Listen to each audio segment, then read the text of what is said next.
also Yeah. intense. Every pitch, every play means something. Thank you. Are you looking forward to that? It's so different from a regional. Just two teams going at it head-to-head 3 games. I'm just looking forward to being in the moment. You know, it's going to be a really special atmosphere. We've never been there. I've never experienced one.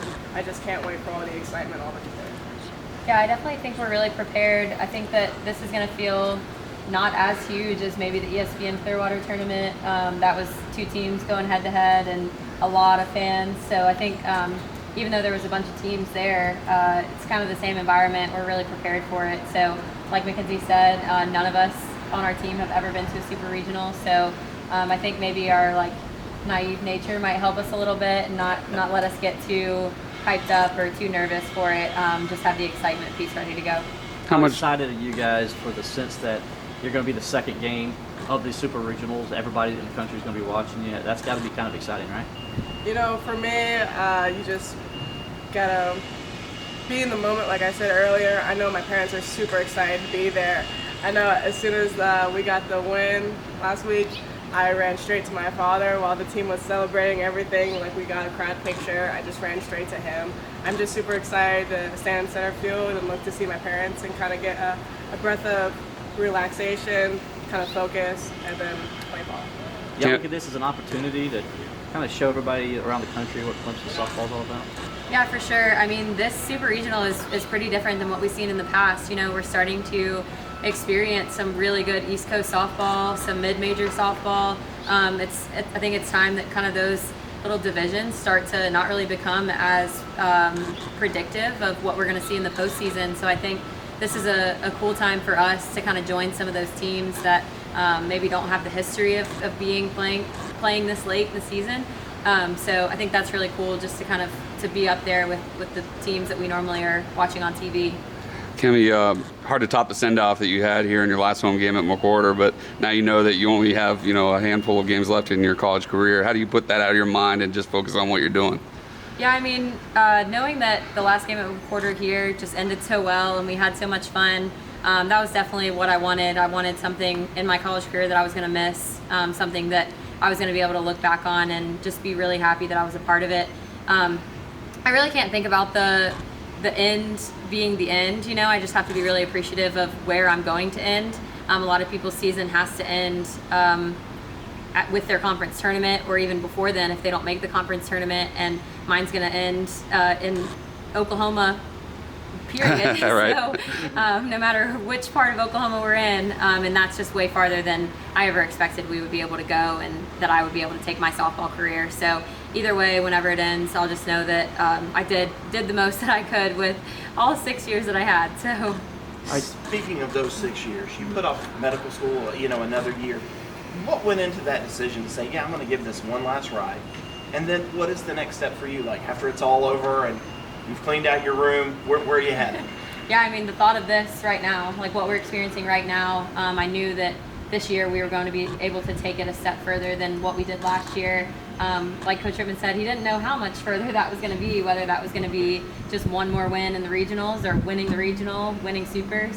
But I knew that this year's team was going to have the capability to go a step further, and I just really wanted to be a part of that.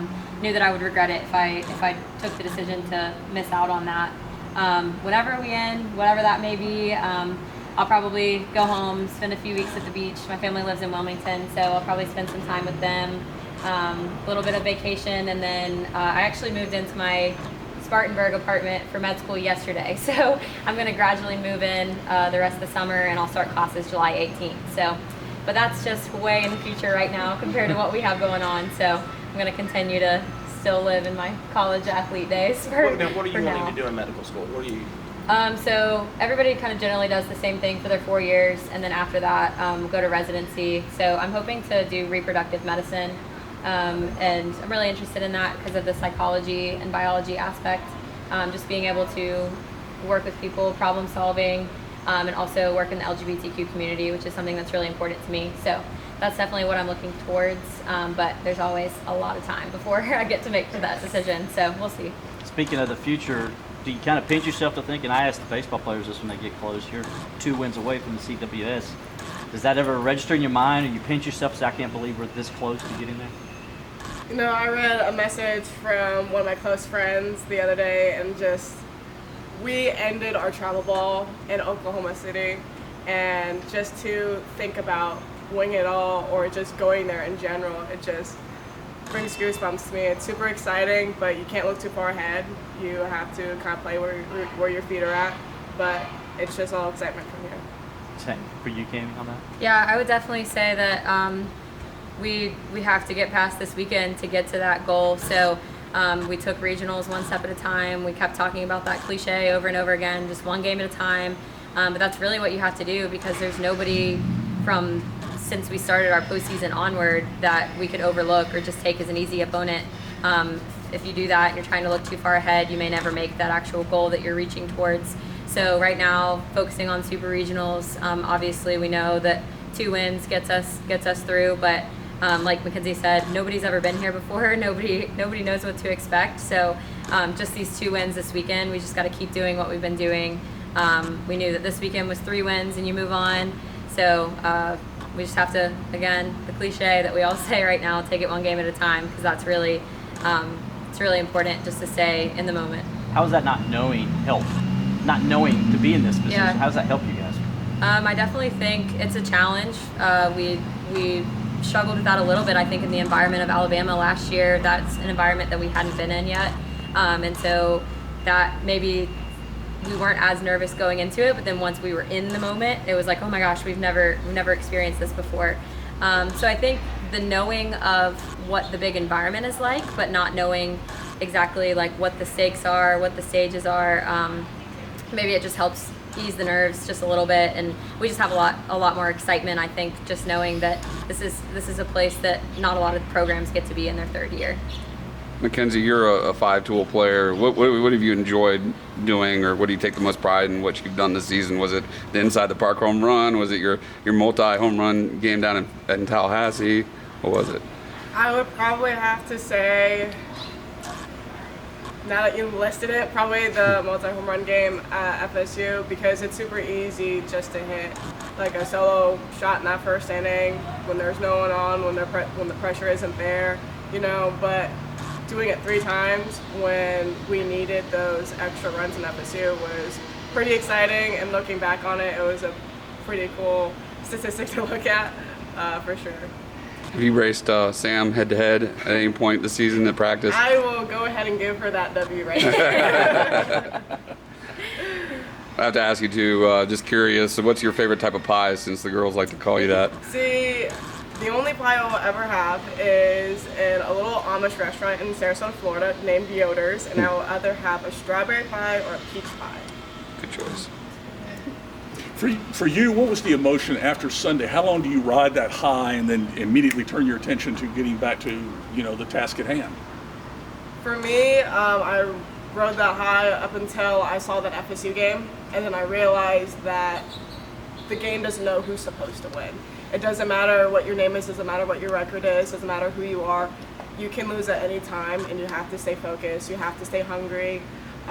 Watching that game, I had like a realization that we could go home the first 2 games. We could play all 3 games. We don't know. And the part of not knowing is kind of exciting for me. But at the same time, like I said, you gotta stay hungry, you gotta stay focused.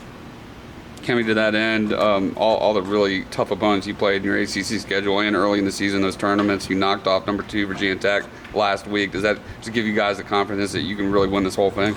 Yeah, I definitely think we have a lot of confidence, knowing that also we've faced 3 of some of the top teams that won't even be competing in the World Series this year. With Tennessee, Alabama, Florida State, and for them to be home watching us at the Super Regionals, it just, like Kenzie said, like anybody can get beat on any given day, and we know how good those teams are because we've competed against them. We've lost to Florida State literally 4 times and given it our all in all 4 of those games. So we know how tough they are, but we also know that we've competed in really big games, and we're going to be able to just put the pressure on other teams and not feel that pressure is heavy, just because we've experienced that all season long.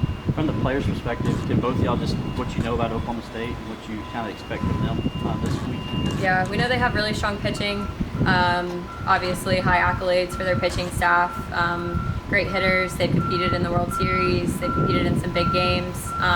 But I just think back, I was watching some highlights from their game last year against JMU, and that was just a team that had big fight last year in the World Series. I just think back to that big play with Odyssey Alexander, diving play, tagging out at home, and that just really shows like the heart of the underdog team. And no matter who your opponent is in this big stage, it's just all about having the heart and the fight to get through it. And it's not always about, like Kenzie said, the name on your jersey. It's just about the heart that your team has. So try not to focus too much on the specifics of the team. We know what we need to know as far as hitters and what we need to focus on. But we've also hit off a really good left-handed pitcher a lot of times at home too, and I would put her up against a lot of the other left-handed pitchers, and we've had that preparation with Millie for sure. So our pitchers prepare us pretty much for any other pitcher. Yes. Same to you. I can't wait to be on their home turf. As an outfielder, you have to be ready of every pitch, of every inning, of every game for this whole series. You have to know how strong they are offensively. Of course, defensively, we have to, make the routine, make the excellent catches when needed. But I think we're ready. Anything else for the players? Thank you, ladies.